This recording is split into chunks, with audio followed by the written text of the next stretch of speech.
തരൂർജിയുടെ ഒരു hard core follower ആണ് ഞാൻ. തരൂർ ഉദ്ദേശിച്ചത് എന്താണെന്നുള്ളത് നമുക്കറിയില്ലല്ലോ, വെളിയിലിരിക്കുന്ന ആൾക്കാർക്ക് അറിയില്ലല്ലോ. ശശി തരൂരിനെ ഒരു കുലംകുത്തിയും പരനാറിയും എന്ന് പറയേണ്ട രീതിയിലാണ് അദ്ദേഹത്തിന്റെ പ്രവർത്തനങ്ങൾ. BJPക്ക് അനുകൂലമാക്കി എടുക്കാനായിട്ടും അല്ലെങ്കിൽ കോൺഗ്രസിനകത്തുള്ള ആൾക്കാരുടെ മനസ്സ് മാറ്റിയെടുക്കാനായിട്ട് വേണ്ടിയിട്ടുള്ള ഒരു സർവേ ആണ് ഇതെന്ന് നമുക്ക് എന്തുകൊണ്ട് നമ്മൾ ചിന്തിക്കുന്നില്ല? അപ്പൊ ഈ പാർട്ടിയുടെ നാശത്തിന് അദ്ദേഹം വഴിവെക്കുന്നു എന്നുള്ളതാണ് നമുക്ക് പറയാനുള്ളത്. ഇന്റലക്ച്വൽ തോട്ട്സ് റീഡ് ചെയ്യാൻ വേണ്ടിയിട്ടും അതിനെ ഇത് ചെയ്യാൻ വേണ്ടിയിട്ടും ഒരു ഫോളോവേഴ്സ് ഉള്ള ഒരാളാണ്. ഞാൻ നിൽക്കുന്ന പാർട്ടി വിജയിച്ചാലേ എനിക്കൊരു പൊസിഷനെ കുറിച്ച് ഹോൾഡ് ചെയ്യാൻ പറ്റുള്ളൂ. അതായത് സൃഷ്ടിക്കപ്പെട്ട ഒരു സർവേ ആകാനാണ് ഇത് സാധ്യത.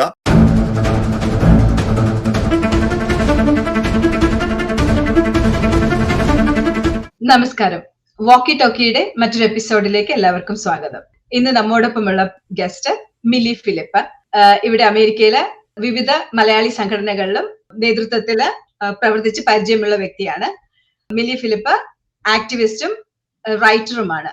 മിലിക്ക് ഈ ഡിബേറ്റിലേക്ക് സ്വാഗതം. അടുത്തിടെ Congress MP doctor Shashi Tharoor vote vibe survey റീട്വീറ്റ് ചെയ്തുകൊണ്ട് ഓൺലൈൻ ചർച്ചകൾക്ക് തുടക്കമിട്ടു. വോട്ട് വൈബ് എന്ന സംഘടന അമിത് തിവാരി എന്ന ദേശീയ ചാനലുകളുടെ മുഖമായ പാനലിസ്റ്റും ആയ തിവാരിയുടെ നേതൃത്വത്തിലാണ് ഈ സർവേ നടത്തിയിരിക്കുന്നത്. ഇത് റീട്വീറ്റ് ചെയ്തപ്പോഴാണ് ഇതൊരു ചർച്ചയായത്. ഇല്ലെങ്കിൽ ഈ സർവേ ആരും അറിയാതെ പോകുമായിരുന്നു. എന്താണ് മിലി ഇതിനെക്കുറിച്ച് അഭിപ്രായം? ഇതിന് ക്ഷണിച്ചതിന് ആദ്യം നന്ദി പറഞ്ഞുകൊണ്ട്, പ്രത്യേകിച്ച് തരൂർജിയെ കുറിച്ചുള്ള ഒരു ഡിബേറ്റ് ആയത് ഐ എം സോ എക്സൈറ്റഡ്. കാരണം തുറന്നു പറയുന്നതിന് എനിക്ക് വിരോധമില്ല. തരൂർജിയുടെ ഒരു ഹാർഡ് കോർ ഫോർവൻഡ് ആണ് ഞാൻ, ഒരു ഫോളോവർ ആണ് ഞാൻ. അതിന് വ്യക്തമായ റീസൺസ് ഉണ്ട്. 2015 ഇവിടെ ഓക്സ്ഫോർഡ് അവിടെ വെച്ച് തരൂർജിയുടെ ഒരു സ്പീച്ച് ഉണ്ടായിരുന്നല്ലോ, ബ്രിട്ടൻ ഓഫ് റിപ്പാരേഷൻ. ആ ഒരു സ്പീച്ച് കണ്ട്, അതിലെ മുഴുവൻ അർത്ഥങ്ങളൊന്നും അറിയില്ലെങ്കിൽ കൂടിയും കണ്ട് അതിൽ അട്രാക്റ്റഡ് ആയി. അതിൽ നിന്നാണ് ഞാൻ തരൂർജിയുടെ ഫോളോവറാണ്. ഇവിടെ തരൂർജിയുടെ ആ ഒരു സർവേയെ കുറിച്ചുള്ള കോൺട്രവേഴ്സി നടക്കുന്ന സമയത്ത് ഞാൻ പറയുന്നത്, ശരിക്കും തരൂർജി ഒരു മുഖ്യമന്ത്രി പൊസിഷൻ, തരൂർജി അതിൽ നിർത്തേണ്ട ആളല്ല.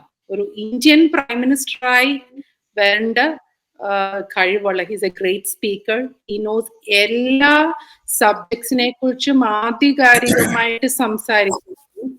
അതിനെ ഡീപ്പായിട്ട് പഠിച്ചിട്ട് ഹിസ് എ ഗുഡ് ഒബ്സർവർ. എന്നിട്ട് അത്രയും കഴിവുള്ള ഒരാളിന് ഒരു പ്രൈം മിനിസ്റ്റർ ആവാനുള്ള എല്ലാ യോഗ്യതയും ഉണ്ട്. അപ്പോൾ നമ്മുടെ കോൺഗ്രസിന്റെ അവസ്ഥ ഇപ്പോൾ നമ്മൾക്കറിയാം. ഞാനൊരു കോൺഗ്രസ് ലോയൽ ഫോളോവറാണ്. ഞാനൊരു കോൺഗ്രസ്സുകാരിയാണെന്ന് അഭിമാനത്തോടുകൂടി പറഞ്ഞുകൊണ്ട് പറയുന്നു. ഇന്നത്തെ കേരളത്തിന്റെ അവസ്ഥയിൽ ഇനിയത്തെ ഇലക്ഷനിൽ കേരളത്തിൽ ജയിക്കാനുള്ള എല്ലാ സാധ്യതയുമുണ്ട്. എന്നാൽ ഇൻസൈഡ് പ്രശ്നങ്ങൾ എല്ലാം സോൾവ് ചെയ്ത് ഒരുപക്ഷെ തരൂർജിയെ പോലെയുള്ള ഒരു ലീഡർഷിപ്പിനെ ഇനി അത് സാധിക്കത്തുള്ളൂ. അപ്പൊ അതൊരു അതിമോഹമായിട്ടോ ഒന്നും ഞാൻ കാണുന്നില്ല. തീർച്ചയായിട്ടും തരൂർജിക്ക് പറ്റും ആ ഒരു ലീഡർഷിപ്പിലേക്ക് എല്ലാം കൊണ്ടുവരാൻ. ഒരു കേരളത്തിൽ ഒതുങ്ങി നിൽക്കേണ്ട ആളല്ല തരൂർജി എന്നാണ് എന്റെ ഒരു. ഓക്കെ, അപ്പൊ തരൂർജി ഈ ഒരു സർവേയെ കുറിച്ച് പറയുന്നത്, തരൂർജിയുടെ അഭിപ്രായത്തില് ഇത് യുവാക്കളെ കേന്ദ്രീകരിച്ച് ഒരു 10,000ഓളം വരുന്ന ആൾക്കാരെ എടുത്തുകൊണ്ടാണ് ഈ സർവേ നടത്തിയിരിക്കുന്നത്. അപ്പൊ അത് വന്നിട്ട് ഒരു ഇന്ത്യയുടെ രാഷ്ട്രീയ സ്പന്ദനമായിട്ടോ അല്ലെങ്കിൽ കേരളത്തിന്റെ ഒരു രാഷ്ട്രീയ സ്പന്ദനമായിട്ട് അതിന്റെ പ്രതിഫലനമായിട്ടാണ് ഇതിനെ എടുത്തിരിക്കുന്നതെന്ന ഒരു അർത്ഥത്തിലാണ് അത് റീട്വീറ്റ് ചെയ്തിരിക്കുന്നത്. പക്ഷെ അത് വിമർശകർ പറയുന്നത്, കോൺട്രവേഴ്സി ആയിട്ട് കൊണ്ടുവന്നിരിക്കുന്നവർ പറയുന്നത് എന്താന്ന് വെച്ച് കഴിഞ്ഞാൽ, ഇതിന്റെ ഒരു വിശ്വാസ്യത എന്താണ്, അല്ലെങ്കിൽ ഇതിന്റെ ഒരു ക്രിട്ടിക്സ് ക്വസ്റ്റ്യൻസ് എങ്ങനെയാണ്, അല്ലെങ്കിൽ രാഷ്ട്രീയമായിട്ടുള്ള ഇതിന്റെ ഒരു ക്രെഡിബിലിറ്റി എന്താണ്, ഇതിനെ കുറിച്ചൊക്കെയുള്ള ഒരു ചോദ്യം എല്ലാവരും ഉയർത്തുന്നുണ്ട്. സോ ഇതാണ് ഒരു വിശാലമായിട്ട് എല്ലാവരും ഒരു ചർച്ചയ്ക്ക് കാരണമായത്. ഇത് വന്നിട്ട് ഈ ഒരു സർവേ വന്ന് പോയിരുന്നുവെങ്കിൽ ഇത് ആരും അറിയാതെ പോകുമായിരുന്നു. കാരണം അത്രയധികം ഒരു എസ്റ്റാബ്ലിഷ്ഡ് ആയിട്ടുള്ള ഒരു കമ്പനിയോ അല്ലെങ്കിൽ ഒരു രജിസ്റ്റേർഡ് ആയിട്ടുള്ള ഒരു എസ്റ്റാബ്ലിഷ്ഡ് ആയിട്ടുള്ള ഒരു ഓർഗനൈസേഷൻ അല്ല ഈ ഒരു വോട്ട് വൈബ് എന്ന് പറയുന്നത്. ഇപ്പൊ റീസെന്റ് ആയിട്ട് വന്നതാണ്. ഈ പക്ഷെ ഇത് ശ്രീ ശശി തരൂർജി അത് റീട്വീറ്റ് ചെയ്തപ്പോഴാണ് ഇത് ഇത്രയധികം അത് എല്ലാവരും ചർച്ച ചെയ്യുന്ന ഒരു അവസ്ഥയുണ്ടായത്. ഇപ്പൊ എന്റെ ഒരു ചോദ്യം ജിൻസിനോടാണ്, ഇത് വന്നിട്ട് ജനാധിപത്യത്തിനുള്ള ഒരു ഇടപെടലായിട്ട് വരുമോ ഈ ഒരു ഇതെന്ന് പറയുന്നത്, ഈ സർവേ എന്ന് പറയുന്നത്? കാരണം ഇത് നമുക്ക് വിശ്വസിക്കാൻ പറ്റുന്നതാണോ? ഇപ്പൊ നമ്മളുടെ ഇവിടെ അമേരിക്കയിൽ നോക്കിക്കഴിഞ്ഞാൽ ഒരു 6 മാസം കൂടുമ്പോഴോ അല്ലെങ്കിൽ വർഷത്തിൽ ഒരിക്കലോ പ്രസിഡന്റിന്റെ ഒരു ഗ്രാഫിനെ കുറിച്ച് നമ്മുടെ ജനങ്ങൾക്കിടയിൽ നമ്മൾ സർവേ നടത്താറുണ്ട്. ഇത് അതുമായിട്ട് നമുക്ക് കമ്പയർ ചെയ്യാൻ പറ്റുമോ? ഈ സർവേ നമുക്ക് ആധികാരികമായിട്ട് എടുക്കാൻ പറ്റുമോ? എങ്ങനെയാണ് ഈ ഒരു സർവേയെ കുറിച്ച് ജിൻസ് എങ്ങനെയാണ് നോക്കിക്കാണുന്നത്? പറ്റീഷ, ഈ സർവേയും അതിന്റെ റിസൾട്ടും തരൂരിന്റെ ട്വീറ്റും ഒക്കെ അവിടെ നിൽക്കട്ടെ. നമുക്കിപ്പം മിലി പറഞ്ഞ എല്ലാ പോയിന്റിനോടും ഞാൻ യോജിക്കുകയാണ്. വളരെയധികം കഴിവുള്ള വലിയ മേഖലകളിലൊക്കെ ഇരുന്നിട്ടുള്ള ഒരു നേതാവും ഒരു നല്ല ഒരു മനുഷ്യനുമാണ് തരൂര്, അതിലൊന്നും സംശയമില്ല. പക്ഷെ നമ്മൾ നാടൻ ഭാഷയിൽ പറഞ്ഞു കഴിഞ്ഞാൽ ഇപ്പം ശശി തരൂരിനെ ഒരു കുലംകുത്തിയും പരനാറിയും എന്ന് പറയേണ്ട രീതിയിലാണ് അദ്ദേഹത്തിന്റെ പ്രവർത്തനങ്ങൾ. അതാണ് അതിൽ കൂടുതൽ നമുക്കൊരു നല്ല ഭാഷ. കോൺഗ്രസ്സുകാർക്ക് ഇപ്പോൾ ഇതിനെക്കുറിച്ച് വളരെ വ്യത്യസ്തമായ ഒരു അഭിപ്രായമുണ്ട്. ഏതൊരു രാഷ്ട്രീയ പാർട്ടിയിലും ഒരു വ്യക്തി എന്ന നിലയിൽ ഏതൊരു രാഷ്ട്രീയ പാർട്ടിയിലും നിൽക്കുന്ന ഒരാൾക്കാർക്ക് വേണ്ട ഒരു കാര്യമാണ് ഒരു സിൻസിയറിറ്റി എന്ന് പറയുന്ന ഒരു വിശ്വസ്തത എന്ന് പാർട്ടിയോട് അല്ലെങ്കിൽ അവരുടെ പ്രസ്ഥാനത്തോട് ഒരു കൂറുണ്ടായിരിക്കണം. കോൺഗ്രസ് എന്ന് പറയുന്ന പാർട്ടി, അദ്ദേഹം വിശ്വപൗരനായിട്ട് UN-ന്റെ സെക്രട്ടറി ജനറലായിട്ട് മത്സരിച്ചിട്ട് ഇവിടെ വന്ന അദ്ദേഹത്തെ തിരുവനന്തപുരത്ത് നിർത്തി MP ആക്കി 4 ടേമില് 4ാമത്തെ ടേമിലാണ് അദ്ദേഹം MP ആയിരിക്കുന്നത്. കോൺഗ്രസിന് കിട്ടുന്ന ചില ഏറ്റവും വലിയ പോസ്റ്റുകളിലൊന്ന എക്സ്റ്റേണൽ അഫയേഴ്സ് മിനിസ്റ്ററിന്റെ ചെയർമാൻ സ്ഥാനം അതും കൊടുത്ത് കോൺഗ്രസ് പാർട്ടി ഇത്രമാത്രം സപ്പോർട്ട് ചെയ്ത ഒരു വ്യക്തി ഈ പാർട്ടിക്കെതിരെ കാണിക്കുന്ന പരിപാടികൾ കാണുമ്പോൾ, ഇപ്പോൾ ഞാൻ ഈ പറഞ്ഞതുപോലെ അല്ലെ നമ്മുടെ മുഖ്യമന്ത്രിയുടെ വാക്കിൽ കടമെടുത്ത് പറയുന്നത് പോലെ തന്നെയായിരിക്കും നല്ലൊരു ശതമാനം കോൺഗ്രസ്സുകാരും പറയുന്നത്. കാരണം ഒരു പാർട്ടിയുടെ ഗ്രാസ് റൂട്ടിൽ പ്രവർത്തിക്കുന്ന പാർട്ടി പ്രവർത്തകർക്കറിയാം അവർ ആ പാർട്ടീനെ ഫൈറ്റ് ചെയ്യുന്നത്. കേരളത്തിലെ പാർട്ടിയെ കുറിച്ച് എടുക്കുക, കാരണം കമ്മ്യൂണിസ്റ്റ് പാർട്ടിയുടെയും BJPയുടെയും അണികളുമായിട്ട് ഡയറക്റ്റ് ഫൈറ്റ് ചെയ്തിട്ടാണ് ഓരോ കോൺഗ്രസ് പ്രവർത്തകനും ഈ തരൂര് തൊട്ടുള്ള എല്ലാ ഈ അധികാരത്തിന്റെ ശ്രേണിയിൽ വരുന്ന MLA-മാരെ MP-മാരെയും ഒക്കെ ആക്കാൻ വേണ്ടി അഹോരാത്രം പണിയെടുക്കുന്ന പാർട്ടി പ്രവർത്തകരെ ഒറ്റുകൊടുക്കുന്ന പണിയാണ് തരൂര് കാണിക്കുന്നതെന്ന് പറയാതിരിക്കാൻ വയ്യ. അദ്ദേഹം ഇപ്പം ഈ എക്സ്റ്റേണൽ അഫയേഴ്സ് മിനിസ്റ്ററിന്റെ നമ്മുടെ സിന്ദൂറുമായി ബന്ധപ്പെട്ടും വിദേശ രാജ്യങ്ങളിൽ പോയതിനെ ഒന്നും നമുക്ക് കുറ്റം പറയാൻ പറ്റില്ല. അതൊക്കെ അതാണ്. പക്ഷെ പാർട്ടി അസൈൻ ചെയ്യുന്ന ഒരു റോള് പാർട്ടിയോട് ചോദിക്കാതെ അദ്ദേഹം ഈ പാർട്ടിക്ക് അതീതനായിട്ട് വളർന്നു എന്നുള്ളതൊന്നുമല്ല. ഒരു പാർട്ടിക്കും ഇപ്പം CPM-ലോ BJP-ലോ ഒന്നും ആയിരുന്നെങ്കിൽ തരൂർ ഈ പാർട്ടിക്കകത്തുണ്ടാവില്ല. അത് ഞാൻ പറഞ്ഞു, എത്ര കഴിവുള്ള ഒരു മനുഷ്യനാണെങ്കിൽ കൂടിയും എത്രമാത്രം പ്രൊഫൈലുള്ള ഒരാളാണെങ്കിൽ കൂടിയും അദ്ദേഹം ചിന്തിക്കും. തിരുവനന്തപുരം പോലെ തീരദേശ മേഖല അടങ്ങുന്ന വളരെ പാവപ്പെട്ടവരുള്ള ഒരു മണ്ഡലത്തിൽ നിന്നും 4 തവണ, അതായത് 2009 അദ്ദേഹം ആദ്യം മത്സരിച്ചപ്പോൾ അദ്ദേഹത്തിന് 44% അങ്ങോട്ട് കിട്ടി. അത് കഴിഞ്ഞ് അടുത്ത ഇലക്ഷനിൽ അദ്ദേഹത്തിന് 10% കുറവാണ്. വെറും 14,000-15,000 വോട്ടിനാണ് അദ്ദേഹം BJP-യുടെ O രാജഗോപാലിനോട് തോറ്റതെന്ന് തോന്നുന്നു.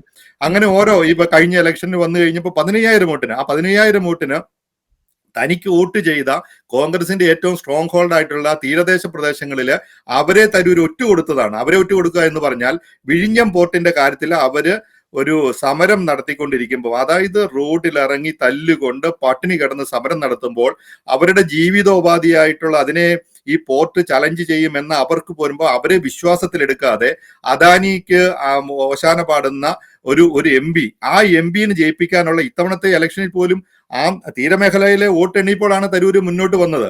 അങ്ങനെ പാർട്ടിയും പാർട്ടി അണികളും പ്രൊട്ടക്ട് ചെയ്ത് നിർത്തുന്ന ശശി തരൂരിന് അല്ലെങ്കിൽ എത്രമാത്രം നേതൃത്വ ശേഷിയുണ്ട്, എത്രമാത്രം കഴിവുണ്ട് എന്ന് പറഞ്ഞാലും അദ്ദേഹത്തിന് നമുക്ക് ഒരിക്കലും സപ്പോർട്ട് ചെയ്യാൻ പറ്റിയില്ല. അദ്ദേഹം കാണിക്കുന്നത് ഒരു കുലംകുത്തിയുടെ പണി തന്നെയാണ്. അദ്ദേഹം ഈ പാർട്ടിക്കെതിരായിട്ട് പാർട്ടിയുടെ ചട്ടക്കൂടിൽ ഒതുങ്ങി നിൽക്കാൻ, കോൺഗ്രസ് പാർട്ടി ആയതുകൊണ്ട് കോൺഗ്രസ് പാർട്ടിയിൽ ഓരോരുത്തർക്കും അവരവരുടെ അഭിപ്രായം പറയാനും അവരുടെ പ്രവർത്തനങ്ങൾ അവർക്ക് ഈ പറഞ്ഞ പോലെ നമ്മൾ ലോക്കൽ കമ്മിറ്റി പാസ്സാക്കി, അത് കഴിഞ്ഞ് ഏരിയ കമ്മിറ്റി ചർച്ച ചെയ്ത് പിന്നെ ഡിസ്ട്രിക്ട് കമ്മിറ്റി പോയി, അങ്ങനെയൊന്നും അല്ലേ. കോൺഗ്രസ് പാർട്ടി വളരെ വിശാലമായ അഭിപ്രായ സ്വാതന്ത്ര്യമുള്ള ഒരു പാർട്ടിയാണ്. ആ പാർട്ടിയില് ഒരു പാർട്ടിക്ക് ഈ ഭരണമില്ലാത്ത ഈ സമയത്ത് നൽകാൻ കഴിയുന്നില്ല. ആദ്യം MP ആയി കഴിഞ്ഞപ്പോൾ തന്നെ രണ്ടാം മന്ത്രിസഭയിൽ അദ്ദേഹം മന്ത്രിയായിരുന്നല്ലോ. മന്ത്രിസ്ഥാനം കൊടുത്ത ഒരു പാർട്ടിനെ ചതിക്കുന്ന രീതിയിൽ. അതുപോലെ കേരളത്തില് അറിയാം, കോൺഗ്രസിന്റെ അണികൾ എത്ര കഷ്ടപ്പെട്ടാണ് ഈ കേരളത്തിലെ ഒരു പ്രവർത്തന മേഖല പിടിച്ചിരിക്കുന്നത്. അവര് ഏറ്റുമുട്ടുന്നത് CPM-നോടാണ്. അവിടെ ഒരു വ്യത്യസ്ത അഭിപ്രായം പറയും. രാഷ്ട്രീയമായിട്ട് നമുക്ക് പറയാം, ഞാൻ എല്ലാത്തിനും മേലെയാണ്, കാരണം ഞാൻ വിശ്വപൗരനാന്ന് പറഞ്ഞുകൊണ്ട് കാര്യമുണ്ടോ? അപ്പൊ ഈ CPM-ന് പിണറായി മുഖ്യമന്ത്രിയെ പ്രശംസിക്കുന്നതിനൊക്കെ ഒരു രാഷ്ട്രീയ പ്രവർത്തനം എന്ന നിലയിൽ ചില പരിമിതിയുണ്ട്. ആ പരിമിതി എന്ന് പറയുന്നത് തന്റെ കൂടെ നിൽക്കുന്ന, തന്റെ അണികളായിട്ടുള്ള, തന്നെ വിജയിപ്പിക്കുന്ന, തന്നെ ഈ പൊസിഷനിൽ എത്താൻ വേണ്ടി സഹായിക്കുന്ന അവരോടുള്ള ഒരു കൂറാണ്. ആ കൂറില്ലാത്ത ഒരു നേതാവെന്ന് മാത്രമേ ശശി തരൂരിനെ കുറിച്ച് ഈ ഫസ്റ്റ് ടേക്കിൽ എനിക്ക് പറയാൻ പറ്റുള്ളൂ. ഇപ്പൊ ഇതില് എനിക്ക് പറയാനുള്ള ഒരു അഭിപ്രായം എന്താന്ന് വെച്ച് കഴിഞ്ഞാൽ, ഇപ്പൊ നിങ്ങൾ രണ്ടുപേരും സംസാരിച്ചതിൽ നിന്ന് എനിക്ക് പറയാനുള്ള ഒരു അഭിപ്രായം, ഈ ഒരു ജിൻസ് പറഞ്ഞതിനോടെല്ലാം ഞാൻ യോജിക്കുന്നുണ്ട്, മിലി പറഞ്ഞതിനോടും ഞാൻ യോജിക്കുന്നുണ്ട്. ഈ രണ്ടിനെയും ചേർത്തുകൊണ്ട് ഞാനൊരു കാര്യം പറയട്ടെ. സർവേ റീട്വീറ്റ് ചെയ്തെന്ന് പറയുമ്പോഴത്തേനും തരൂർ ഉദ്ദേശിച്ചത് എന്താണെന്നുള്ളത് നമുക്കറിയില്ലല്ലോ, വെളിയിലിരിക്കുന്ന ആൾക്കാർക്ക് അറിയില്ലല്ലോ. അപ്പൊ എന്റെ ഒരു അഭിപ്രായത്തില് ഈ ഇതില് വികസനത്തിന് നല്ലത് ഏത് മുന്നണിയാണെന്ന് ചോദിച്ചുകൊണ്ടൊരു ഇത് ചോദിക്കുന്നുണ്ട്. അപ്പൊ അതിൽ പറയുന്നത് LDF-ന് 27.8%, UDF 38.9%, NDA-ക്ക് 23.1% എന്ന് പറയുന്നുണ്ട്. അപ്പോഴ് UDF-നുള്ള ആ ഒരു പെർസെന്റേജ് എന്ന് പറയുന്നത് 38.9% എന്ന് പറയുന്നത് UDF വിചാരിക്കുന്നത് UDF തന്നെ ജയിക്കും, UDF മുന്നിലാണ് എന്ന് വിചാരിച്ചുകൊണ്ടാണ്. പക്ഷെ നമ്മൾ അവിടെ കാണാതെ പോകുന്ന ഒരു കാര്യമുണ്ട്. UDF-ഉം LDF-ഉം തമ്മിൽ വളരെ അധികം വ്യത്യാസം ഇല്ല എന്നുള്ളതും, എമേർജ് ചെയ്ത് വരുന്ന മറ്റൊരു മുന്നണിയാണ് NDA എന്നുള്ളതും. 23.1% കേരളത്തിൽ എന്ന് പറയുന്നത് ഒരു വലിയൊരു സംഖ്യ തന്നെയാണ്. ഇനി എന്തുകൊണ്ട് നമുക്ക് അങ്ങനെ ചിന്തിച്ചുകൂടാ? അത് NDA-ക്ക് സപ്പോർട്ട് ചെയ്തുകൊണ്ടുള്ള ഒരു സർവേ ആണെന്നുണ്ട്. കാരണം എന്താന്ന് വെച്ച് കഴിഞ്ഞാൽ, ഈ പറഞ്ഞ അമിത് തിവാരി എന്ന് പറയുന്നത് പാനലിസ്റ്റ് ആയിട്ട് ഇരിക്കുന്ന എല്ലാ ഡിബേറ്റുകളിലും കോൺഗ്രസിനെ അതിശക്തമായിട്ട് വിമർശിക്കുകയും BJP-ക്ക് സപ്പോർട്ട് ചെയ്തുകൊണ്ട് സംസാരിക്കുകയും ചെയ്യുന്ന ഒരു വ്യക്തിയാണ് ഈ അമിത് തിവാരി എന്ന് പറയുന്ന ആള്. അത് മാത്രമല്ല, എന്നും എപ്പോഴും കോൺഗ്രസിന് നല്ലൊരു ഭാവം ഉണ്ടെന്നും ഒരു സംഘടന നന്നായി ശക്തമായി പ്രവർത്തിക്കുന്നില്ലെന്നും എല്ലാ ഡിബേറ്റുകളിലും അഭിപ്രായം പറയുന്ന ഒരു വ്യക്തിയാണ് ഈ അമിത് തിവാരി എന്ന് പറയുന്നത്. എന്തുകൊണ്ട് നമുക്ക് അങ്ങനെ ചിന്തിക്കാൻ പറ്റുന്നില്ല? ഈ ഒരു സർവേ BJP-ക്ക് അനുകൂലമാക്കി എടുക്കാനായിട്ടും അല്ലെങ്കിൽ കോൺഗ്രസിനകത്തുള്ള ആൾക്കാരുടെ മനസ്സ് മാറ്റിയെടുക്കാനായിട്ട് വേണ്ടിയിട്ടുള്ള ഒരു സർവേ ആണ് ഇതെന്ന് നമുക്ക് എന്തുകൊണ്ട് നമ്മൾ ചിന്തിക്കുന്നില്ല? ആ സർവേ തരൂർജി ഇങ്ങനെ ഒന്ന് റീട്വീറ്റ് ചെയ്യുമ്പോൾ ആ തരൂറിന്റെ മനസ്സിൽ വേറെ ചിന്തകളോ ഇല്ല എന്ന് നമ്മൾ എന്തുകൊണ്ട് ജനങ്ങൾ ചിന്തിക്കുന്നില്ല? എന്തുകൊണ്ട് നമ്മൾ മറ്റൊരു വശം മാത്രം ചിന്തിക്കുന്നു? മുഖ്യമന്ത്രി ആകാൻ വേണ്ടിയിട്ടാണ് തരൂർ ഇത് റീട്വീറ്റ് ചെയ്തതെന്ന് നമ്മൾ എന്തുകൊണ്ട് ചിന്തിക്കുന്നത്? എന്താണ് മിലിക്ക് പറയാനുള്ളത് ഈ അഭിപ്രായത്തോട്? ഞാൻ പട്രീഷ പറയുന്നതിനോട് അങ്ങേയറ്റം യോജിക്കുന്ന ഒരു കാര്യമാണ്. തരൂർ എന്ന് പറയുന്നത് ഏറ്റവും വലിയ ഒരു ആക്ച്വലി പൊളിറ്റിക്കൽ, നരേന്ദ്രമോദി പോലും അപ്രീഷിയേറ്റ് ചെയ്ത, നരേന്ദ്രമോദി ഐ തിങ്ക് 2013 ഏറ്റവും കൂടുതൽ ട്വിറ്റർ ഫോളോവേഴ്സ് ഉള്ള ആളായിരുന്നു തരൂർജി. അത് just his intellectual thoughts read ചെയ്യാൻ വേണ്ടിയിട്ടും അതിനെ ഇത് ചെയ്യാൻ വേണ്ടിയിട്ടും ഒരു ഫോളോവേഴ്സ് ഉള്ള ഒരാളാണ്. പിന്നെ എനിക്കൊന്ന് നരേന്ദ്രമോദി വന്നു കഴിഞ്ഞ പിന്നാണ് നരേന്ദ്രമോദി ടേക്ക് ഓവർ ചെയ്തത്.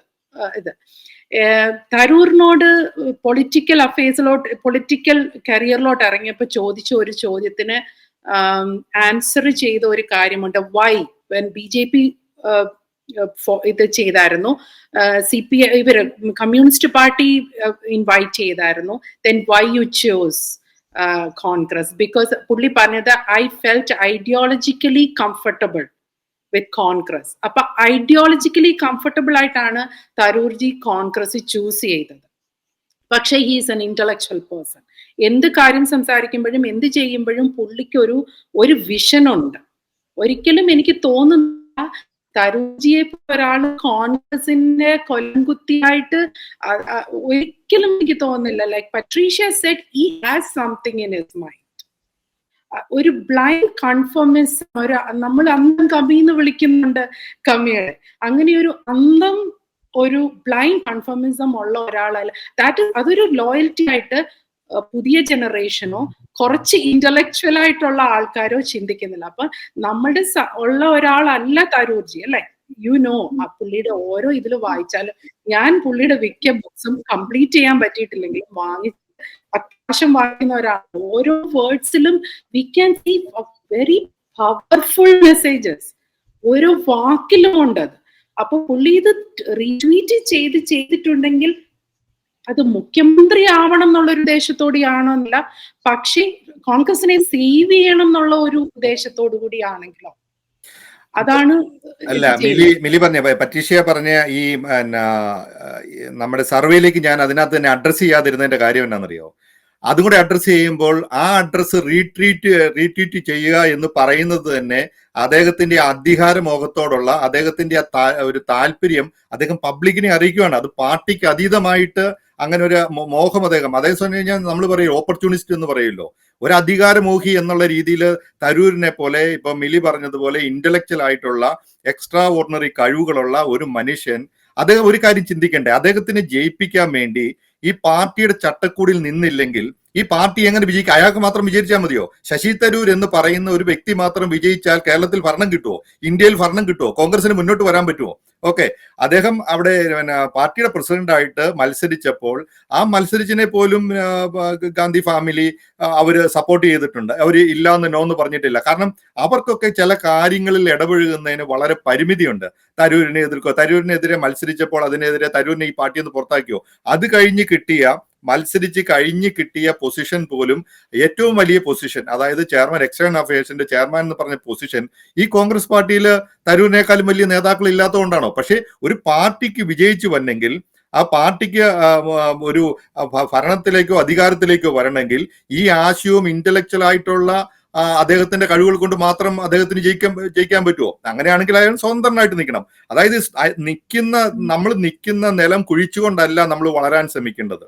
അത് ആ ഒരു കാര്യത്തിലാണ് പറഞ്ഞത്. തരൂരിന്റെ കഴിവിനെ കുറിച്ചോ തരൂരിന്റെ ഇന്റലക്ച്വൽ കപ്പാസിറ്റിയോ, കാരണം തരൂര് ഡിഫൈൻ ചെയ്തിട്ടുള്ള why I am a Hindu എന്ന് പറയുന്ന അദ്ദേഹത്തിന്റെ പുസ്തകത്തിൽ പോലും അദ്ദേഹം പറയുന്ന അദ്ദേഹത്തിന്റെ കാഴ്ചപ്പാടൊക്കെ എന്ന് പറയുന്നത് വളരെ നല്ല രീതിയിലുള്ള, അതായത് ഞാൻ എന്തുകൊണ്ടൊരു ഹിന്ദു ആയിരിക്കുന്നു, എന്താണ് ഹിന്ദുത്വം എന്നൊക്കെ വളരെ കൃത്യമായിട്ട് ഡിഫൈൻ ചെയ്ത് കോൺഗ്രസ് പാർട്ടിക്ക് പോലും എക്സ്പ്ലെയിൻ ചെയ്യാൻ പറ്റാത്ത കാര്യങ്ങളൊക്കെ അദ്ദേഹം പറഞ്ഞിട്ടുണ്ട്. ഇതൊന്നും ഇല്ല എന്ന് നമ്മൾ പറയുന്നില്ല. പക്ഷെ അധികാരമോഹവും പാർട്ടിക്ക് മേലെ ഒരു ചട്ടക്കൂടിൽ നിന്നില്ലെങ്കിൽ, ഒരു ലോയൽ ആയിട്ട് നിൽക്കാതെ ഒരാൾക്ക് ഒരു നേതാവിനെ എങ്ങനെ വളർത്താൻ പറ്റും? അദ്ദേഹത്തിന് പാർട്ടി ജയിക്കണ്ടേ? അദ്ദേഹം മാത്രം ജയിച്ചാൽ പോരല്ലോ. പിന്നെ അദ്ദേഹത്തിന്റെ കഴിവിനെ കുറിച്ച് ഒരു കാര്യങ്ങളും, തിരുവനന്തപുരം മണ്ഡലത്തിൽ 4 തവണയായിട്ട് അദ്ദേഹം എം പി ആയിട്ട് നിൽക്കുന്നു. അയാൾക്ക് വേണ്ടി പറ്റീഷ്യ ഇപ്പൊ തിരുവനന്തപുരം മണ്ഡലത്തിലുള്ള ആളാണ്, നിങ്ങളുടെ എം പി ആണ് അദ്ദേഹം. നിങ്ങൾ എത്ര ആൾക്കാരുമായിട്ട് അദ്ദേഹത്തിന് പാർട്ടി അണികളോട് എത്ര ആൾക്കാരോട് ഡയറക്റ്റ് കൂറുണ്ട്? അദ്ദേഹം ഒരു എം പി എന്ന നിലയിൽ അദ്ദേഹം ഒരു എം പിയുടെ കടമ എന്ന് പറഞ്ഞാൽ നിയമം നിർമ്മിക്കുകയും നിയമസഭയില് പാർലമെന്റിൽ അതിനുവേണ്ടി പ്രവർത്തിക്കുകയൊക്കെയാണ്. പക്ഷെ നമ്മുടെ നാട്ടില് സാധാരണ ജനങ്ങളുമായിട്ടൊക്കെ ഒരു ബന്ധം സ്ഥാപിക്കുകയോ അത് അവർക്ക് വേണ്ടി എന്തെങ്കിലും ചെയ്തു കൊടുക്കുകയോ വേണം. അദ്ദേഹത്തിന്റെ ആദ്യം വന്നപ്പോൾ തന്നെയുള്ള അദ്ദേഹത്തിന്റെ ഒരു വലിയ പ്രോജക്റ്റ് ആയിരുന്നു ട്വിൻ സിറ്റി. ബാഴ്സലോണയായിട്ട് പോലെ തിരുവനന്തപുരത്തിന് ഒരു ട്വിൻ സിറ്റി പ്രോഗ്രാം കൊണ്ടുവരും. കമ്മ്യൂണിസ്റ്റുകാരുടെ, പ്രത്യേകിച്ച് അവിടുത്തെ കോർപ്പറേഷൻ ഇടതുപക്ഷം ഭരിക്കുന്നത് കൊണ്ട് അവരുടെ എതിർപ്പ്, അവർക്ക് ഒരു വികസനവും വരുന്നത് കണ്ണിന് കാണാൻ പാടില്ല, മാന്യമായി എതിർത്തു. പക്ഷേ ഇങ്ങനെ ഒരു പ്രോജക്റ്റ് നടപ്പിലാക്കാൻ ഈ തരൂരിനെ കൊണ്ട് സാധിച്ചിട്ടില്ലല്ലോ. അതുപോലെ ഇപ്പൊ റീസെന്റ് വന്ന മെട്രോ പ്രോജക്ട്, എന്ത് വ്യത്യാസമാണ് 4 വർഷം കൊണ്ട് തരൂർ ഈ മണ്ഡലത്തിൽ ഉണ്ടാക്കിയെടുത്തിട്ടുള്ളത്. അപ്പൊ നമ്മൾ പറയാം വിശ്വപൗരൻ എന്ന് പറഞ്ഞ എല്ലാ സർവ്വഗുണ സമ്പന്നനായ അദ്ദേഹത്തിന് പാർട്ടിയുടെ ചട്ടക്കൂടിൽ നിന്ന് ഇതിനെയൊന്ന് എതിർത്ത് ഒരു കാര്യങ്ങൾ നടപ്പിലാക്കാൻ, തിരുവനന്തപുരം മണ്ഡലത്തിൽ നടപ്പിലാക്കാൻ അതിന് സാധിച്ചിട്ടുണ്ടോ?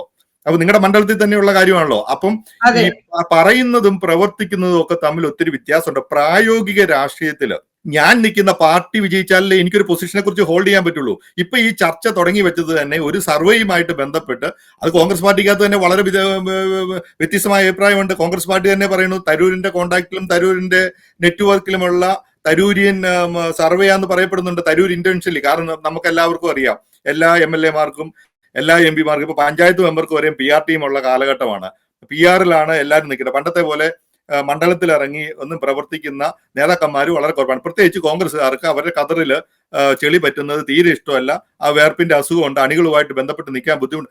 അങ്ങനെയുള്ള ഒരു പ്രതിസന്ധി ഘട്ടത്തിലാണ് 2 തവണ ഭരണം നഷ്ടപ്പെട്ട കേരളത്തില് പാർട്ടിയെ വീണ്ടും ദുരിതത്തിലാക്കിക്കൊണ്ട് ഈ പാർട്ടീനെ ശരിക്കും പറഞ്ഞാൽ പാർട്ടീനെ ചതിക്കുക എന്ന് പറയുന്നത് അദ്ദേഹത്തെ കുലംകുത്തി അല്ലാതെ പിന്നെ എന്താണ് നമുക്ക് വിളിക്കാൻ പറ്റുന്നത്? ഇപ്പൊ ജിൻസ് പറഞ്ഞ പോലെ ഇപ്പൊ നമ്മളുടെ ഒരു MP എന്ന് പറയുന്ന നിലയില് നമ്മുടെ സാധാരണ ജനങ്ങൾ ആഗ്രഹിക്കുന്നതെന്ന് പറഞ്ഞാല് നമുക്ക് ഏത് സമയത്ത് നമുക്കൊരു MP യെ വിളിക്കാനോ അല്ലെങ്കിൽ MP-യുടെ അടുത്ത് പോയി ഒന്ന് സംസാരിക്കാനോ നമുക്കൊരു ആവശ്യം വരുമ്പോഴത്തേനും നമുക്കൊന്ന് കാണാനോ ഒക്കെ ഒരു അപ്രോച്ചബിൾ ആയിട്ടുള്ള ഒരു MP ആണ് നമുക്ക് നമ്മുടെ സാധാരണ ജനങ്ങൾക്ക് ആവശ്യം. ഇപ്പോ 4 പ്രാവശ്യം അവിടെ നിന്ന് ജയിച്ചു എന്ന് ജിൻസ് ഇത് ഒത്തിരി പ്രാവശ്യം ഈ ഒരു ഡിബേറ്റ് തുടങ്ങിയപ്പോ തൊട്ട് പറയുന്നുണ്ട്. ഈ 4 പ്രാവശ്യം ജയിച്ചതും തരൂരിന്റെ പ്രഭാവം കൊണ്ട് മാത്രമല്ല, അവിടുത്തെ തീരദേശത്തിന്റെ വോട്ട് കോൺഗ്രസിനെ കൊടുക്കുള്ളത് കൊണ്ട് മാത്രമാണ്. കാരണം അവരാരും മാറി കുത്തുന്ന ഒരു എന്താ പറയാ വേറൊരു പാർട്ടിക്ക് കുത്തണമെന്നുള്ള ഒരു ഇതില്ലാത്തത് കൊണ്ട് ജയിച്ചതാണ്. ഈ ലാസ്റ്റിലുള്ള ഇലക്ഷൻ വന്ന സമയത്ത് തോക്കോ എന്നുള്ളത് വന്നപ്പോഴത്തേനും തീരദേശന്റെ വോട്ട് അവിടുത്തെ വോട്ടിന്റെ എണ്ണി തുടങ്ങിയപ്പോഴത്തേനുമാണ് പിന്നെ എന്താ പറയാ അതെല്ലാം മാറി മറിഞ്ഞു വന്നത്. സോ അപ്പൊ പിന്നെ ഉടനെ ആൾക്കാർ പറയുന്നത് എന്താന്ന് വെച്ച് കഴിഞ്ഞാൽ അദ്ദേഹത്തിന് വേറെ പണിയുണ്ട്, വേറെ എന്തൊക്കെയോ പണികളൊക്കെ ഉള്ള ആളാണ്, എന്തൊക്കെ കാര്യങ്ങളൊക്കെ നോക്കണം, പിന്നെ അതിന്റെ ഇടയിൽ ഈ ജനങ്ങളുടെ കാര്യങ്ങൾ നോക്കാൻ എവിടെയാ സമയമെന്ന്. ഈ പറഞ്ഞ പോലെ വിഴിഞ്ഞം കാര്യം വന്നപ്പോഴൊക്കെ ജനങ്ങളുടെ ഇടയിലേക്ക് ഇറങ്ങിച്ചെല്ലാനോ അല്ലെങ്കിൽ അവർക്ക് ഒന്നും ചെയ്യേണ്ടതേ അവരുടെ കാര്യങ്ങൾ കേൾക്കാൻ ഒരു MP ആണ് നമുക്ക് ആവശ്യം. എന്ത് ഷാഫി പറമ്പിൽ ചെയ്യുന്നുണ്ടല്ലോ, ബാക്കിയുള്ള എത്രയോ MP-മാർ അവരുടെ കാര്യങ്ങൾ അവർക്ക് തിരക്കുണ്ട്, എന്നിട്ടും അവർക്ക് അവരുടെ ജനങ്ങളുടെ കാര്യങ്ങൾ അവർ കേൾക്കുന്നുണ്ടല്ലോ. അപ്പൊ അതുപോലെ ഒരു MP ആണ് നമുക്ക് ആവശ്യമുള്ളത്. അവിടെയാണ് നമുക്ക് ഈ ഒരു വ്യത്യാസം വരുന്നത്. ഇപ്പൊ മിനി പറഞ്ഞു ഇന്റലിജന്റ് ആണ് അല്ലെങ്കിൽ പുള്ളിക്ക് പല കഴിവുകളുണ്ട്. പക്ഷെ നമ്മൾ സാധാരണ ആയിട്ടുള്ള ഈ കോൺഗ്രസ് വന്നിട്ട് നമ്മുടെ ഈ ശശി തരൂരിനെ UN ഇങ്ങോട്ടേക്ക് കൊണ്ടുവരുമ്പോഴത്തേനും താഴേക്കടയിൽ നിന്ന് വളർന്നു വന്ന ഒരാളെ അല്ല ഒരു സ്ഥാനാർത്ഥിയാക്കിയത്, അവിടെ നിന്ന് മേളിൽ നിന്ന് കൊണ്ടുവന്നങ്ങ് ഒരു സ്ഥാനാർത്ഥിയാക്കുമായിരുന്നു. അപ്പോഴും 2 കൈ നീട്ടി നമ്മൾ സ്വീകരിച്ചത് പോലും ഈ ഒരു കഴിവുകളെല്ലാം കണ്ടിട്ട് തന്നെയാണ്. സോ അവിടെ നിന്നുകൊണ്ട് നേരത്തെ മിലി പറഞ്ഞതുപോലെ ഇത്രയും കഴിവുകളുള്ള ഒരാള് ഇങ്ങനെയൊക്കെ കാണിക്കുമ്പോഴത്തേനും കോൺഗ്രസ് പാർട്ടിയോ അല്ലെങ്കിൽ കോൺഗ്രസ് പാർട്ടി പറയുന്ന ജനങ്ങളോ അല്ലെങ്കിൽ അവിടെയുള്ള സമ്മതിദായകരോ കോൺഗ്രസിനെ വിശ്വസിക്കുന്നവരോ ആരും തന്നെ മറുത്തൊരു അക്ഷരം ഇന്നുവരെ മിണ്ടിയിട്ടില്ല. അവർ അതനുസരിച്ച് തന്നെയാണ് മുന്നോട്ട് പോയിക്കൊണ്ടിരിക്കുന്നത്. സോ നാളെ ഇപ്പൊ തലമുറയോ അല്ലെങ്കിൽ ഇപ്പൊ ഇരിക്കുന്ന ആൾക്കാർക്കെല്ലാം മനസ്സിലാകും. അവർ ഇനി നാളെ ഇത് തന്നെ തിരിച്ച് ചെയ്യണമെന്നില്ല. അപ്പൊ ഇനി വീണ്ടും തെറ്റ് ആവർത്തിക്കാതിരിക്കാൻ വേണ്ടിയിട്ട് എന്താണ് മനസ്സിലെന്ന്, ജനങ്ങളുടെ മനസ്സിൽ എന്താണെന്നും അല്ലെങ്കിൽ തരൂർജിയുടെ മനസ്സിൽ എന്താണെന്നും കോൺഗ്രസ് പാർട്ടിയുടെ മനസ്സിൽ എന്താണെന്നും വെളിയിലിരിക്കുന്ന ജനങ്ങൾക്ക് നന്നായിട്ട് അറിയാം. നമ്മൾ പണ്ട് വിചാരിച്ച പോലെ അല്ല, പണ്ടത്തെ കാലം പോലെയോ അല്ല, എല്ലാം വ്യത്യാസമാണ്. സോ അത് എന്താണ് അവർ ഉദ്ദേശിക്കുന്നത് എന്നുള്ളത് കൃത്യമായിട്ട് എല്ലാവരും മനസ്സിലാക്കി തന്നെയാണ് മുന്നോട്ട് പോകുന്നത്. അപ്പൊ ഈ ഒരു റീട്വീറ്റ് കൊണ്ട് അദ്ദേഹം എന്താണ് ഉദ്ദേശിച്ചതെന്ന് അദ്ദേഹത്തിന് അറിയാവുന്നത് പോലെ തന്നെയാണ് ആൾക്കാർക്ക് മനസ്സിലാകും എന്ന് തന്നെയാണ് ഞാൻ ഉദ്ദേശിക്കുന്നത്. എന്താണ് മിലിക്ക് പറയാനുള്ളത്? പട്രീഷ്യ, ഫസ്റ്റ് ഓഫ് ഓൾ എനിക്ക് പറയാനുള്ളത് പട്രീഷ്യ ട്രിവാൻഡ്രം കോൺസ്റ്റിറ്റ്യുവൻസി എന്നുള്ളതാണ്. ഞാൻ തരൂർജിയുമായിട്ട് വർക്ക് ചെയ്ത 1-2 കാര്യങ്ങൾ, സാധാരണ ജനങ്ങൾക്ക് വേണ്ടി വർക്ക് ചെയ്ത 1-2 കാര്യങ്ങൾ ഇവിടെ എനിക്കത് പറഞ്ഞില്ല. കാരണം അങ്ങനെ ഒരു സാധാരണ ജനങ്ങൾക്ക് വേണ്ടി തരൂർജി വർക്ക് ചെയ്യുന്നില്ല എന്നുള്ളത് പറഞ്ഞതുകൊണ്ട് എനിക്കിതിവിടെ വെളിപ്പെടുത്തിയേ പറ്റത്തുള്ളൂ. അതുകൊണ്ടാണ് ഞാൻ women's forum president, world Malayali കൗൺസിലിന്റെ വിമൻസ് ഫോറം പ്രസിഡന്റ് ആയിട്ടിരുന്നതായിട്ട് ജിൻസ് ഷാൻ അറിയാം. ആ സമയത്ത് എനിക്ക് ഇഷ്ടം പോലെ റിക്വസ്റ്റുകൾ വരുമായിരുന്നു സ്ത്രീകളെ സഹായിക്കാൻ പല രീതിയിൽ. ചിലപ്പം ഡൊമസ്റ്റിക് അബ്യൂസിൽ നിന്ന് രക്ഷിക്കാനായിരിക്കാം, ക്യാൻസർ പേഷ്യൻസിന് ഹെൽപ്പ് ചെയ്യാനായിരിക്കാം. അന്നേരം ഒരു പ്രാവശ്യം വന്ന ഒരു റിക്വസ്റ്റില് ട്രിവാൻഡ്രത്തു നിന്നുള്ള ഒരു ക്യാൻസർ പേഷ്യന്റിന് വേണ്ടിയിട്ടായിരുന്നു. ഞാൻ തരൂർജിയെ കോണ്ടാക്ട് ചെയ്തു. ഞാൻ എടുത്തു പറഞ്ഞത്, sir, this lady is from your constituency, so I need support from you. അതിന് ഉള്ള റിപ്പോർട്ട് എല്ലാം സബ്മിറ്റ് ചെയ്തു. എല്ലാം എനിക്ക് തിരിച്ചു വന്ന email, I am going to enquire about this. അപ്പൊ ഞാൻ പറഞ്ഞു, സർ, ഞാനും എൻക്വയറി ചെയ്യുന്നുണ്ട്. ഇതൊരു കംപ്ലീറ്റ് എനിക്കൊരു വേഗ് ഇതേ ഉള്ളൂ. ഞാൻ ഈ ആളിനെ കുറിച്ച് അന്വേഷിക്കുന്നുണ്ട്. കുറെ കഴിഞ്ഞു, ഒരു മാസം കഴിഞ്ഞിട്ട് സാറിന്റെ റിപ്ലൈ ഇല്ല. പക്ഷെ I got some information about sir. എനിക്ക് ഒരു മറുപടി അയച്ചു, മില്ലിക്ക് എന്തെങ്കിലും ഇൻഫർമേഷൻ കിട്ടിയോ ഈ ആളിനെ കുറിച്ച്? അപ്പൊ ഞാൻ പറഞ്ഞു, സാർ വെയിറ്റ്, ഇപ്പം ഒന്നും ചെയ്യരുത്. അതൊരു കുറച്ച് ഫേക്ക് റിക്വസ്റ്റ് ആയിരുന്നു. എനിവേ സാറിന് ഞാൻ അയച്ചപ്പോ സാർ എനിക്കൊരു എനിക്ക് I rote 5 lakhs from Chandan foundation. 5 lakhs ഒരു ചെക്ക് എഴുതി വെച്ചിരുന്നു. പക്ഷെ ഞാൻ തന്നെയാണ് സാറിനോട് പറഞ്ഞത്, അതിപ്പോ കൊടുക്കരുത്, ഞാൻ അതിനെക്കുറിച്ച് കുറച്ച് അന്വേഷിച്ചുകൊണ്ടിരിക്കുവാണെന്നും പറഞ്ഞു. അങ്ങനെ വേറെ ഒരു കാര്യം, ഒരു സാധാരണ ഒരാൾക്ക് വേണ്ടിയിട്ടുള്ള 2 കാര്യങ്ങൾ ഇടപെട്ടപ്പോഴും സാർ എന്നെ സപ്പോർട്ട് ചെയ്തിട്ടുണ്ട്. അത് എനിക്ക് പേഴ്സണലി വികസനം, ജിൻസ്റ്റാൻ അറിയാം നമ്മുടെ നാട്ടിൽ വികസനം നടക്കും. എന്ത് വികസനമാണ് നടക്കാൻ പോകുന്നേ? നടക്കത്തില്ല. അതിന്റെ റീസൺസ് പിന്നെ സർ ചെയ്ത വികസനങ്ങള് നമ്മൾക്ക് പല കാര്യങ്ങളും അറിയാം. പിന്നെ അതിന്റെ പുറകിൽ ബ്ലോക്ക് ചെയ്യുന്ന എന്തുകൊണ്ടാണെന്ന് നമുക്ക് കൃത്യമായിട്ട് അറിയാം. സാധാരണ ജനങ്ങൾക്ക് വേണ്ടി പ്രവർത്തിക്കുന്ന ഒരു പക്ഷേ സാറ് തരൂർജി അത് റിവീൽ ചെയ്യുന്നില്ലായിരിക്കാം. എന്റെ പേഴ്സണൽ അനുഭവത്തിൽ നിന്നാണ് ഈ 2 കാര്യങ്ങൾ. ഇപ്പോൾ തന്നെ ഈ ഷോയുടെ കാര്യത്തിൽ സൈനോറയ്ക്ക് പാസ്പോർട്ട് റിലീസ് ചെയ്ത് കൊടുക്കണമായിരുന്നു. സൈനോറയ്ക്ക് അയർലൻഡിൽ പോകാനായിട്ട്. He called to the Canadian embassy, എന്നിട്ട് സൈനോറയ്ക്ക് പാസ്പോർട്ട് കൊടുക്കണമെന്ന് പറഞ്ഞു. അങ്ങനെ സാധാരണ ജനങ്ങൾക്ക് വേണ്ടിയിട്ടോ മറ്റുള്ളവർക്ക് വേണ്ടി, പ്രത്യേകിച്ച് സ്ത്രീകൾക്ക് വേണ്ടിയിട്ട് എന്റെ പേഴ്സണൽ എക്സ്പീരിയൻസ് വെച്ചിട്ട് പറയുകയാണ്, ഏറ്റവും നല്ലതായിട്ട് സപ്പോർട്ട് ചെയ്യുന്ന ഒരാളാണ്. പക്ഷേ മറ്റുള്ളവരെ കുറിച്ച് വിളിച്ച് പറയാം. പിന്നെ അധികാരമോഹം ആർക്കാണില്ലാത്തത്? ഈ അധികാരമോഹം കൊണ്ടാണല്ലോ കോൺഗ്രസ് ഇതുവരെ തോറ്റിട്ടുള്ളതും, അല്ലേ? ഗ്രാസ് ഔട്ട് മിലി പറഞ്ഞ ഈ എക്സാമ്പിൾസ്, ശശി തരൂർ എന്ന് പറയുന്ന ഒരു MP ആ മണ്ഡലത്തിന് വേണ്ടി ഒന്നും ചെയ്തില്ല എന്ന് ഞാൻ പറഞ്ഞിട്ടില്ല. അത് അങ്ങനെ പറയാൻ പറ്റില്ല. അദ്ദേഹം മറ്റുള്ള MP ചെയ്യുന്നത് പോലെ തന്നെ കുറെയൊക്കെ കാര്യങ്ങൾ ചെയ്യുന്നുണ്ടായിരിക്കും. കാരണം ഇപ്പൊ നമ്മളൊക്കെ ഇവിടുന്ന് പല കാര്യങ്ങൾക്കും വേണ്ടി നമ്മുടെ സുഹൃത്തുക്കൾക്കും നാട്ടുകാർക്കും ബന്ധുക്കൾക്കും ഒക്കെ വേണ്ടി പല ആവശ്യങ്ങൾക്ക് വേണ്ടി അമേരിക്കക്കാര് അവരെ വിളിച്ച് സംസാരിക്കാറുണ്ട്. പ്രവാസികളായിട്ടുള്ള ആൾക്കാർക്ക് പ്രത്യേകിച്ചും ഭരണ നേതാക്കളായിട്ടും ഉള്ള പല ആൾക്കാരുമായിട്ട് പല രീതിയിലുള്ള കാര്യങ്ങളുണ്ടായിരിക്കും. പക്ഷെ നമ്മുടെ ഒരു കാര്യം കൂടി ഇതിന്റെ അകത്ത് ഞാൻ പറയാം. അദ്ദേഹം ഒരു സാധാരണ MP അല്ലല്ലോ. നമ്മൾ അദ്ദേഹത്തെ കാണുന്നത് വളരെ ഇന്റലക്ച്വൽ ആയിട്ടുള്ള, വളരെ കഴിവുള്ള, വലിയ വലിയ പോസ്റ്റിൽ ഇരുന്ന് കഴിഞ്ഞാൽ ലോകത്തിനെ കൺട്രോൾ ചെയ്യുന്ന UN എന്ന് പറയുന്ന യുണൈറ്റഡ് നേഷൻസ് എന്ന് പറയുന്നതിന്റെ അണ്ടർ സെക്രട്ടറി ജനറൽ ആയിട്ടിരുന്നു സെക്രട്ടറി ജനറൽ ആയിട്ട് മത്സരിക്കുന്ന ഒരു ആളെന്ന് പറഞ്ഞാൽ നമുക്ക് ഇമാജിൻ ചെയ്യാൻ പറ്റുന്ന അതാണ്. പക്ഷെ അദ്ദേഹം ഇവിടെ വന്നിട്ട് ഒരു പാർട്ടി, ഇന്ത്യ ഭരിച്ചിരുന്ന ഒരു പാർട്ടി അദ്ദേഹത്തിന് വേണ്ട അവസരങ്ങളെല്ലാം കൊടുത്ത്, ആ പാർട്ടിക്ക് കിട്ടിയ എല്ലാ കിട്ടിയ അവസരങ്ങളും അദ്ദേഹത്തെ കൂടെ കൊണ്ടു നടന്നിട്ട് അദ്ദേഹം പാർട്ടിനെ വഞ്ചിക്കുന്നതായിട്ട് ഇപ്പോൾ ഏത് കോൺഗ്രസ് പ്രവർത്തകനാണ് തോന്നാത്തത്? ആ തോന്നലിൽ നിന്നാണ് പറയുന്നത്. ഇപ്പൊ ഒരു കാര്യം കൂടി ഇതിന്റെ അകത്ത് മിലി ഇത് പറഞ്ഞുകൊണ്ട് ഞാൻ പറയാതിരിക്കുക. അദ്ദേഹത്തിന് സാധാരണ MP ആയിട്ടല്ല, അദ്ദേഹത്തിന് ഒരു ഹൈ എക്സ്പെക്ടേഷൻ ആൾക്കാർക്കുണ്ടായിരുന്നു. അദ്ദേഹം കൂടെ നിന്ന് ഇപ്പൊ അദാനി പോർട്ടിനെതിരെ അദ്ദേഹത്തിന്റെ അഭിപ്രായത്തെ പാർട്ടിക്കാർ സപ്പോർട്ട് ചെയ്തിട്ടുണ്ട്. കാരണം അത് അദ്ദേഹത്തിന് വിരുദ്ധ അഭിപ്രായമായിട്ടുണ്ട്. പക്ഷേ ഈ അദ്ദേഹത്തിന്റെ ചില പ്രവൃത്തികൾ കൊണ്ട് കേരളത്തില് കോൺഗ്രസിന് ഭരണം നഷ്ടപ്പെടാനുള്ള സാധ്യത, അല്ലെങ്കിൽ ഇന്ത്യയിൽ തന്നെ കോൺഗ്രസിന് ഉണ്ടാക്കുന്ന ഡാമേജ്, ആ ഡാമേജ് അദ്ദേഹം വലിയൊരു മനുഷ്യനായതുകൊണ്ട് വലിയ ഡാമേജ് ആണ് ഉണ്ടാക്കുന്നത്. അപ്പൊ അതിന്റെ അകത്ത് അദ്ദേഹത്തിനൊരു വളരെ ഇന്റൻഷണൽ ആയിട്ടുള്ള ചില താല്പര്യങ്ങൾ ഉണ്ടോ എന്നുള്ളത്, അദ്ദേഹത്തിന്റെ വളർച്ചയ്ക്ക് വേണ്ടി അദ്ദേഹം ഈ പാർട്ടീനെ കുരുതി കൊടുക്കുകയാണോ എന്നുള്ള ഒരു സാധാരണ കോൺഗ്രസ് പ്രവർത്തകന്റെ സംശയമാണ്. അപ്പൊ അതിനിങ്ങനെയല്ലാതെ പറയാൻ പറ്റുമോ അദ്ദേഹത്തിന്റെ പ്രവൃത്തികൾ? പിന്നെ ഒറ്റ കാര്യങ്ങൾ വെച്ചേ ഇത്ര ക്ലീൻ ആയപ്പോ തരൂരിന്റെ എല്ലാ കഴിവുകളും നമ്മൾ മുന്നിൽ നിർത്തിക്കൊണ്ട് പറയുകയാണ്. ഇപ്പൊ 2009 വന്ന് 2010 തോന്നുന്നു നമ്മുടെ IPL വന്നപ്പോ കേരളത്തിലെ കേരള ബ്ലാസ്റ്റേഴ്സിനോ കേരള ഒരു IPL ടീം ഫോം ചെയ്തു. അതുമായിട്ട് ബന്ധപ്പെട്ട് നിങ്ങൾക്ക് എല്ലാവർക്കും അറിയാലോ.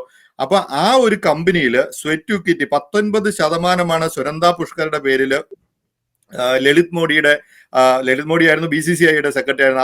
അദ്ദേഹം കൊണ്ടുവന്ന ഒരു പ്രോജക്റ്റ് ആണല്ലോ ഈ IPL എന്ന് പറയുന്ന പണം കോരുന്ന ഒരു വലിയ സംവിധാനം. ഇന്നിപ്പോ അമിത്ഷായുടെ, നമ്മുടെ ആഭ്യന്തരമന്ത്രിയുടെ മകനാണ് BCCIയുടെ തലപ്പത്തിരിക്കുന്നത്.